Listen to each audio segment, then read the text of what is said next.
आज हम lathe machine के बारे में डिस्कस करेंगे कि लेथ इंडस्ट्री के लिए क्यों इतना एक इम्पोर्टेंट मशीन टूल है। आज हम इस टॉपिक के ऊपर डिस्कशन करेंगे, लेथ मशीन टूल। छात्रों, जैसा कि हम जानते हैं कि किसी भी वर्कशॉप के लिए या इंडस्ट्री के लिए लेथ एक वेरी इंपॉर्टेंट मशीन टूल है। जब तक हमें लेथ के बारे में अच्छी तरह नॉलेज नहीं होगी तब तक हम किसी भी इंडस्ट्री के अंदर या किसी शॉप के अंदर लेथ को नहीं जान पाएंगे। जैसे कि लेथ आपके अंदर एक फिगर के अंदर दिखाई गई है, lathe machine by me. Lathe is one of oldest important machine tool in the metal working industry. A lathe operate on the principle of rotating workpiece and fixed cutting tool. इसका जो सिद्धांत है वो ये है कि इसके अंदर हम वर्क पीस को रोटेट करते हैं और कटिंग टूल को फिक्स रखते हैं। स्टार्टिंग के अंदर एक रोप से हमारी जो है रोप लेथ से स्टार्ट हुआ था। इसको अगर हम मदर ऑफ ऑल मशीन कहें तो ये अतिशोक्ति नहीं होगी। जैसे कि फिगर के अंदर दिखाया गया है, एक झोपड़ी के अंदर एक रोप की सहायता से एक लेथ जैसे चीज को दिखाया गया है। जब हमारी स्टार्टिंग इन्वेंशन हुई थी, एक रोप की सहायता से हम एक लेथ को जैसे कि वुड टर्निंग करते हुए दिखाया गया। इसको घुमाने के लिए एक रोप की एक हम जो है आवश्यकता। उसके बाद व्हील आया। व्हील की सहायता से दो लोग उसमें काम करते थे, एक लकड़ी की कटिंग करते थे और दूसरा उस व्हील को घुमाने के लिए यूज करते थे। आगे चल के the lathe machine is one of the oldest and most important machine tool as early as 1569। वहां पे फ्रांस के अंदर लकड़ी की लेथ जो है पहली बार यूज की गई। इसको इंजन लेथ इसलिए कहते हैं क्योंकि इसके अंदर स्टीम इंजन लगा होता था। लेकिन जो हमारी मेटल के लिए लेथ आई, जो एक लेथ को जो इन्वेंशन मानी गई वो 1857 में बाय हेनरी मॉड्सले, जो कि एक मेडिकल स्टूडेंट थे, जिन्होंने 10 गोल्ड मेडल मेडिकल फील्ड के अंदर अर्जित किए। अगर हम टाइप्स ऑफ लेथ की बात करें तो विभिन्न प्रकार की हमारी लेथ होती है, like engine lathe, bench lathe, tracer lathe, tool room lathe, automatic lathe and turret lathe and computer control lathe. One by one हम डिस्कस करेंगे। इंजन लेथ, क्यों इसे इंजन लेथ कहते हैं? क्योंकि इसके अंदर स्टीम इंजन लगा होता है, इसलिए इसको हम इंजन लेथ कहते हैं। वेरियस शेप एंड साइज में ये अवेलेबल होती हैं।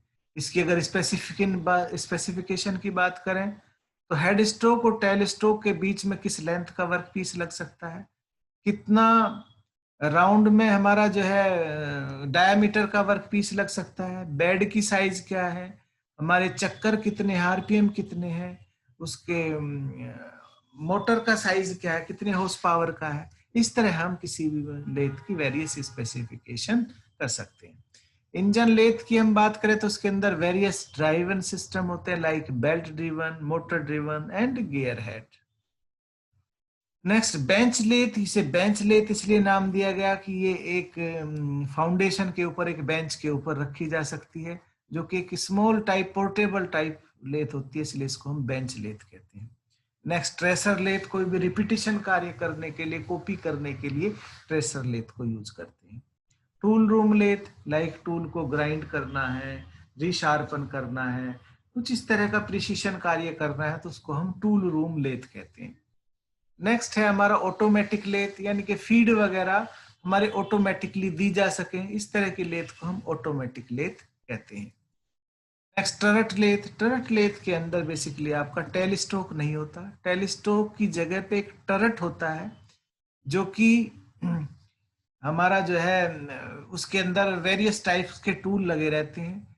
4 नंबर ऑफ टूल उसके अंदर लग सकते हैं। टोटल हमारे इस तरह की लेथ के अंदर 6 टूल तक लग सकते हैं। ये मास प्रोडक्शन के लिए बहुत सुटेबल है जब हमें मास प्रोडक्शन करना हो। कंप्यूटर कंट्रोल लेथ्स, जिसे हम सीएनसी लेथ भी कहते हैं, ये बेसिकली हमारा जो है इसके अंदर storage, loading, tool changing, part unloading, ये सब कार्य हमारा ऑटोमेटिकली किए जा सकते हैं। देखिए सीएनसी लेथ के अंदर दिखाया गया कि किस तरह हमारे वेरियस टूल मैगजीन्स लगी रहती हैं। Next one is capstan and turret, दोनों के बीच में अंतर। जैसा कि हमने डिस्कस किया था, इनके अंदर टेलीस्कोप नहीं होता, एक टरट होता है। लेकिन टरट किस तरह होता है, इसी के ऊपर हमारा कैपेसिटेंस और टरट के बीच में बेसिकली अंतर होता है। आप देखें कि कैपेसिटेंस के अंदर जो टरट है वो किस तरह टिका रहता है, और टरट के अंदर किस तरह रहता है टरट के अंदर, ये दोनों के ऊपर हम दोनों में अंतर कर सकते हैं।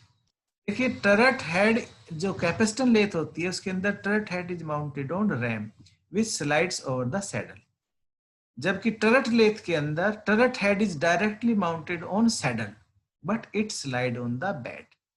यानी कि जो आपका टरट है वो बेड के ऊपर स्लाइड करता है, जबकि यहाँ हमारा कैपेसिटेंस के अंदर सैडल के ऊपर करता है। टरट मूवमेंट इज लिमिटेड, कैपेसिटेंस के अंदर जो टरट का मूवमेंट है लिमिटेड है, जबकि टरट लेथ के अंदर turret movement on entire length of bed without any restriction. जो कैपेसिटेंस लेथ होती है इसमें शॉर्टर वर्क पीस के लिए मशीनिंग की जाती है, जबकि टरट के अंदर लॉन्गर वर्क पीस के लिए। कैपेसिटेंस लेथ लाइट ड्यूटी के लिए सुटेबल है, जबकि टरट हमारा हैवी ड्यूटी के लिए। Turret head can be moved manually, turret head can not be moved in turret lathe. Maximum size of 60 millimetre diameter work can be accommodated capstan के अंदर, जबकि टरट के अंदर हमारा 125 टू 200। जनरली परीक्षाओं में इस तरह का क्वेश्चन आ जाता है, what is difference between capstan lathe and turret lathe. देखिए एक लेथ को वेरियस उसके पार्ट्स दिखाए गए हैं, एग्जाम के अंदर क्वेश्चन पूछ लिया जाता है, write a name of the lathe and draw a neat sketch of lathe. जैसे कि head stock, tail stock, tool post, bed, various parts हमारे लेथ के दिखाए गए हैं। देखिए three jaw chuck, safety shield, tool holder, compound rest, coolant no hose, tail stock, chip pan, saddle direction, cross feed hand wheel, longitudinal hand wheel, saddle or carriage, feed screw, bed, and this is head stock। तो विभिन्न प्रकार के इसके parts दिखाए गए हैं, lathe के क्या क्या पार्ट्स होते हैं। अगर वर्किंग प्रिंसिपल जैसे कि हमने बात की, इसके अंदर वर्क पीस रोटेट करता है और टूल हमारा फिक्स रहता है। वर्क पीस को लाइव सेंटर और डेड सेंटर के बीच में लगाते हैं, ये हमारा इसका वर्किंग सिद्धांत है। देखिए फीड दिखाई गई है कि किस तरह हम वेरियस टाइप की फीड दे सकते हैं। ये इसके अंदर दिखा cutting motion, longitudinal turning, transverse turning. देखिए speed, feed and depth of cut, जैसे कि हमने डिस्कस किया कि आरपीएम के आधार पे हमारा वर्क पीस का स्पीड जो है डिपेंड करती है। फीड का मतलब है कि एक रिवोल्यूशन के अंदर टूल हमारा कितना आगे बढ़ जाता है। डेप्थ ऑफ कट जिसे हम डीओसी भी कहते हैं, कितनी गहराई का कट हम लगाते हैं। इस तरह की कुछ हमारी बेसिक टर्म्स हमारी जो मशीनिंग के अंदर यूज की जाती है। देखिए कटिंग स्पीड को हम पाई डी एन बाई 1000 से निकाल सकते हैं, जिसका फार्मूला है cutting speed VC is equal to pi D N upon 1000। Spindle speed निकाल सकते हैं इस मैथमेटिकल फार्मूले से, फीड निकाल सकते हैं, फीड पर टूथ, इस तरह की कुछ कैलकुलेशंस हम कर सकते हैं। एक NEET sketch line diagram figure के अंदर दिखाया गया है, जिसका अभ्यास कर आप परीक्षाओं के अंदर एक लेथ का चित्र बना सकते हैं। देखिए इसका schematic diagram of centre lathe दिखाया गया है। ये वेरियस पार्ट्स दिखाए गए हैं, spindle, tool holder, compound, carriage, tail stock, cross slide, head stock hand wheel, lead screw, half nut lever, apron, carriage hand wheel, ways, bed and head stock. Various type के parts जो है उनका एक kinematic system of lathe दिखाया गया है। अगर हम वेरियस पार्ट ऑफ लेथ की बात करें, वन बाय वन डिस्कस करेंगे। पहला है लेथ बेड, देखिए जिसके ऊपर पूरा लेथ टिका रहता है, इसे लेथ बेड कहते हैं। ये बेसिकली कास्ट आयरन का बना होता है। क्यों कास्ट आयरन का यूज करते हैं? क्योंकि उसकी कंप्रेसिव स्ट्रेंथ अच्छी होती है। ठीक है। इसके अलावा हेड स्टोक, जैसा कि हमने बात किया था, head stock house the main spindle speed, change mechanism and change gear. Various type की स्पीड मैकेनिज्म इसके अंदर लगे रहते हैं, वेरियस टाइप के गियर्स लगे रहते हैं जिससे हम उसकी स्पीड को वेरी कर सकते हैं। ठीक है, इस तरह हम एक हेड स्टोक दिखाया गया है। हेड स्ट्रोक का एक दूसरा फिगर दिखाया गया है, induce harmonic vibration that will transfer through the workpiece reducing the quality of finish work. देखिए, quick change gear box various type के, contains number of different size gears, provide feed rod, lead screw with various speed for turning and thread cutting. इन जो हमारे gears होते हैं उनकी direction reverse करके हम वेरियस मूवमेंट ले सकते हैं, वेरियस स्पीड मेंटेन कर सकते हैं। तो क्विक चेंज गियर बॉक्स के अंदर हम ये आपका वेरियस टाइप के गियर्स को यूज कर सकते हैं। वेरियस टाइप के मैकेनिज्म इसमें यूज करते हैं, sliding gear mechanism, sliding clutch mechanism, gear cone, tumbler gear mechanism, sliding key mechanism, combination of any two. Carriage use to move cutting tool along the lathe bed. इसका कार्य है जो cutting tool है उसको lathe bed के ऊपर सरकाने के लिए। Movement of entire carriage assembly along the bed provide feed for tool parallel to the latex. The compound rest can be swilled on cross slide in horizontal plane about the vertical line.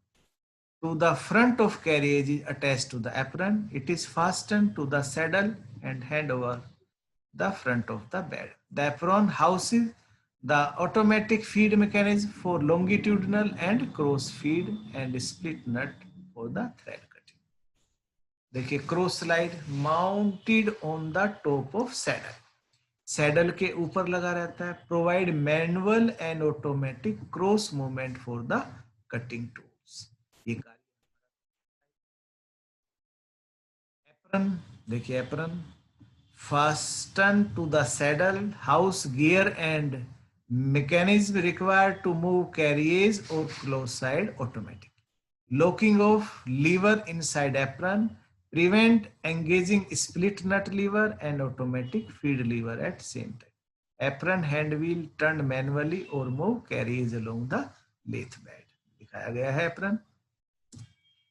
Tell stock, जैसा कि हमने बात की थी, upper and lower tail stock casting, adjust for taper and parallel turning by 2 screw set in base. Tail stroke clamp lock tail stroke in any position along bed of lathe. Tail stroke spindle has internal taper to receive dead center, provide support for right hand of work. Basic कार्य है वो tell stroke का है कि work piece को right side से support देने के लिए। एक टेल स्ट्रोक का फिगर जैसा कि फिगर के अंदर, automatic feed levers, various types की फीड देने के लिए हमारे वेरियस टाइप के फीड लीवर्स यूज किए जाते हैं, जिसका कार्य है engage clutch that provide automatic feed to carrier. Feed change lever can be set for longitudinal feed और for close feed. Feed of an engine lathe. Distance carriage will travel in one revolution of spindle. यानी कि हमारा tool कितना आगे बढ़ जाता है एक revolution of spindle, depends on feed rod और lead screw, control by change gear in quick change gear box, obtain drive from head stock spindle through end gear trains. Various type के gear trains उसके अंदर लगी रहती है। Chart mounted on front of quick change gear box indicate various feeds, यानी कि हम chart के अनुसार वेरियस टाइप की फीड्स हम जो है मेंटेन कर सकते हैं। देखिए, share pin and slip clutches, various type के शेयर पिन हमारे दिखाए गए हैं, prevent damage to feed mechanism from overload और सडन टॉर्क। लेथ मशीन के अंदर जो कटिंग टूल यूज किया जाता है उसको एक दिखाया गया है, जिसके अंदर बेसिकली हमारे 7 एंगल होते हैं, जिनमें से एक जो है नोज रेडियस होता है और 6 कटिंग एंगल होते हैं, like rake angle, clearance angle, side cutting angle, end cutting angle. इन सातों एंगल को जो है हम क्या कहते हैं, जो टूल सिग्नेचर भी कहते हैं। देखिए जो मॉडर्न हमारे कटिंग टूल्स हैं, लाइक उसकी नोमेनक्लेचर की बात करें तो CNMG, C का मतलब है शेप लाइक रोम्बिक, N का मतलब है क्लियरेंस एंगल 0 डिग्री, M का मतलब है टॉलरेंस क्लास क्या है, एंड G का मतलब है इंसर्ट शेप, यानी कि उसके अंदर होल वगैरह की किस तरह लगा हुआ है। देखिए CNMG एक नोमेनक्लेचर है, ISO नोमेनक्लेचर है हमारा, जो इंसर्ट यूज करते हैं, बिट करते हैं, जिसके विभिन्न पहला है शेप, पहला जो अक्षर होता है उसका मतलब शेप होता है, दूसरे का मतलब क्लियरेंस एंगल, तीसरे का मतलब टॉलरेंस, नेक्स्ट का insert type, next cutting edge, next thickness, and last one is nose radius. ठीक है, तो ये आपका नोज रेडियस है, ये उसकी थिकनेस है और ये उसकी लेंथ है। देखिए वेरियस टाइप की हमारी शेप दिखाई गई है, इस तरह की हमारी वेरियस टाइप की शेप जो है इंसर्ट की यूज की जा सकती है। Cutting tool holder, various type के हमारे कटिंग टूल होल्डर यूज किए जाते हैं, लाइक MTLNR 1616 H09, जहाँ पे M का मतलब पहले का क्लैंपिंग सिस्टम, दूसरे T का मतलब शेप, L का मतलब होल्डर स्टाइल, N का मतलब इंसर्ट क्लियरेंस एंगल, और R का मतलब हैंड ऑफ टूल। 16 सैंक साइज, ये हमारे वेरियस सैंक साइज। अगर आप कहीं इंडस्ट्री में जाओगे, आपको पूछना है कि ये टूल दे दो, तो आपसे ये नोमेनक्लेचर या ये आपका कुछ आवश्यकताएं पूछेगा, तब वो आपको इस तरह एक ISO टूल होल्डर दे देगा। देखिए वर्क होल्डिंग डिवाइसेस दिखाई गई हैं वेरियस टाइप की, जो कि हमारी लेथ के अंदर यूज की जाती है। देखिए 3 जा चक, 4 जा चक, ये आपके वेरियस टाइप के चक दिखाए गए हैं। देखिए collet chuck, collet chuck is use to hold small work piece. Magnetic chuck, this job can be held by means of magnetic chuck. Various type के chuck. Danger, don't touch cutter और chip while machine is running, हमें कुछ सावधानियों का भी ध्यान रखना चाहिए, लाइक हमें चिप्स को नहीं छूना चाहिए। Make sure work is clamped tightly in chuck और collet, be careful to stay clear of the chuck jaws. Safety, जैसे कि हमने बात किया, lathe operation must be constantly aware of safety. Handle sharp cutter centers and drill with care. Remove chuck key wrench before operating. Always wear protective eye protection, हमें अपनी आंखों की सुरक्षा के लिए सदा जो है प्रोटेक्टिव ग्लास यूज करने चाहिए। Always stop the lathe before making adjustment. Know where the emergency stoppage before operating the lathe. Correct dress is important, कभी में लूज कपड़े नहीं पहनने चाहिए। Do not change spindle speed until the lathe come to the complete, जब तक रुक ना जाए उस पर एकदम से कार्य नहीं करना चाहिए। Lathe are highly accurate machine tool design to operate around the clock. If properly operated and maintained, lathe must be lubricated and checked for adjustment before operation. Improper lubrication or loose nuts bolts can cause excessive wear and dangerous operating conditions.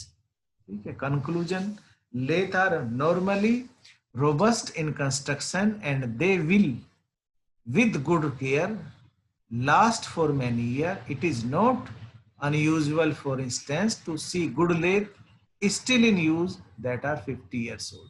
50 साल तक भी अगर care की जाए तो lathe को maintain किया जा सकता है। To ensure good accurate trouble free, use it necessary that correct maintenance routine are regularly carried out, and that important surface such as slideway are kept well protected so as to reduce wear and thus maintain good accuracy, and the lubricant used are all factors that require your attention. यानी कि अगर हम care करें तो 50 सालों तक भी हमारी लेथ का कुछ भी नुकसान नहीं होगा।